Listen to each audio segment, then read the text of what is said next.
இது எங்கள் வீட்டு தோட்டத்தில் இருக்கிற பகவான் மாதுளை செடி. இது ஒரு நர்சரியில் வாங்கிட்டு வந்தோம். காய் நல்லா ரெட் கலராக வருது. கடையில் இருக்கிற மாதிரி மாதுளையில் நம்ம தோட்டத்தில் காய்க்குமான்னு நினச்சிட்டு அதை வச்சேன்.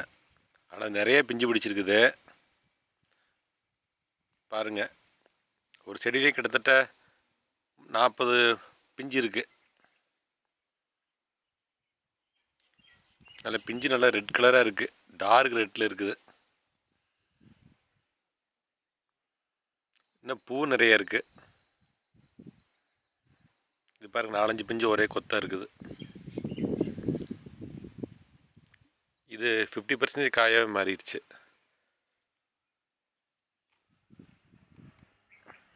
சுற்றி வர எல்லா பக்கமே காய் இருக்கு. இது வந்து இன்னொரு மாதுளை. இது அதிகம் பூ பிஞ்சிலே இல்லை, ரொம்ப கம்மியாகத்தான் இருக்குது. கீழே ஒரு காய் பெருசாக இருக்குது. அது இல்லாமல் இங்கே பாருங்கள், ஒரு 4-5 பிஞ்சு கொத்தா இருக்குது. நல்லா ரெட் கலராக இருக்குது. இவ்வளோ ரெட்டில் நம்ம தோட்டத்தில் வரும்னு எதிர்பார்க்கவே இல்லை.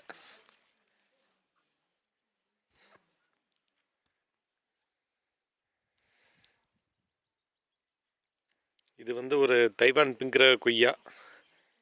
இது இன்னும் ஒரு சீசன் காய் 4-5 காய் வந்தது. இப்போ அடுத்த சீசனில் பிஞ்சு வச்சுருக்கு. சின்ன செடியிலே காய் வந்துருச்சு. வச்சு ஒரு வருஷம்தான் இருக்குது இந்த செடி வச்சு.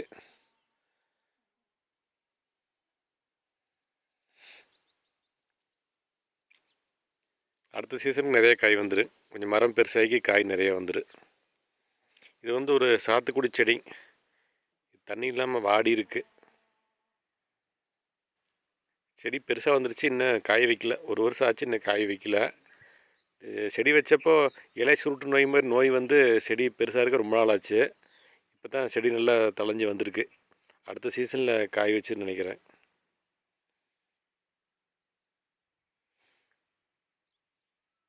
இது பப்பாளி மரம், நாட்டு ரகம்.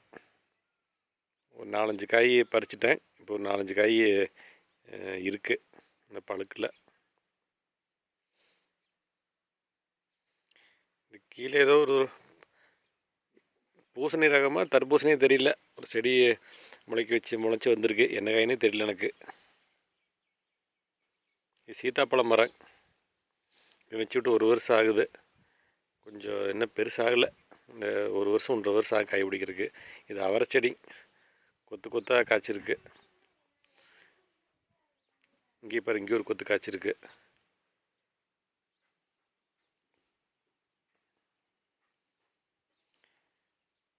சப்போட்டா மரம்.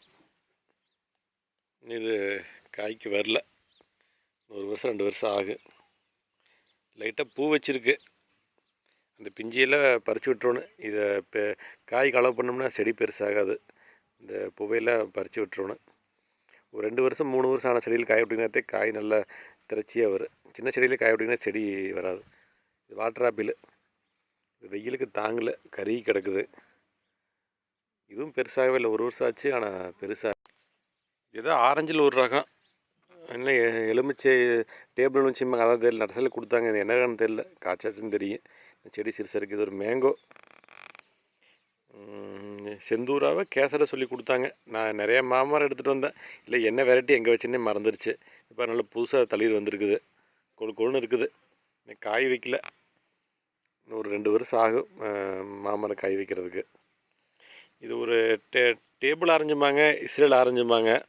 இது அப்படியே தோலோடவே சாப்பிட்றாங்க. பாருங்க, காய் வச்சுருக்கு. இது அப்படியே தோலோடவே சாப்பிட்லாம், இனிப்பாக இருக்குன்னு சொல்லுவாங்க. இஸ்ரேல் ஆரஞ்சுன்னா டேபிள் ஆரஞ்சுன்னு சொல்லுவாங்க. அடுத்து நம்ம சிறுநெல்லி, நாட்டு நெல்லி. இது அப்படியே கொஞ்சம் காய் வரும். இந்த சீசனு என்ன காய் இல்லை. அடுத்த சீசன் தான் வரும். இது வாழை மரம். சின்ன வாழை மரம். ஒரு 6 ஹைட்டுக்கும் கம்மியாகத்தே இருக்குது. இது வித்தியாசமான ரகம். தார் ரொம்ப பெருசாக வராது. ஒரு வீட்டு யூஸுக்கு கரெக்டாக இருக்குது. பாருங்கள், 4 சீப்பு 5 சீப்பு தான் வரும் மொத்த தார்லேயே. இந்த வாழை பாருங்கள், பையன் ஹைட்டு தான் இருக்குது. இப்போயே பூ வச்சு தார் போட்டுருச்சு. ரொம்ப குட்டி ரகம். வாழைப்பழம் வந்து ஒரு ஃபேமிலிக்கு வந்து கரெக்டாக இருக்குது. ஒரு தார் பாருங்கள், 4 சீப்பு 5 சீப்பு தான் பழமே வரும். இது ஒரு வித்தியாசமான ரகம். இந்த வாழையும் அப்படித்தான். இது ஒரு 4 ஹைட்டு தான் இருக்குது. கொஞ்சம் அதை விட தார் பெருசாக இருக்குது. வீட்டு யூஸுக்கு கரெக்டாக இருக்குது.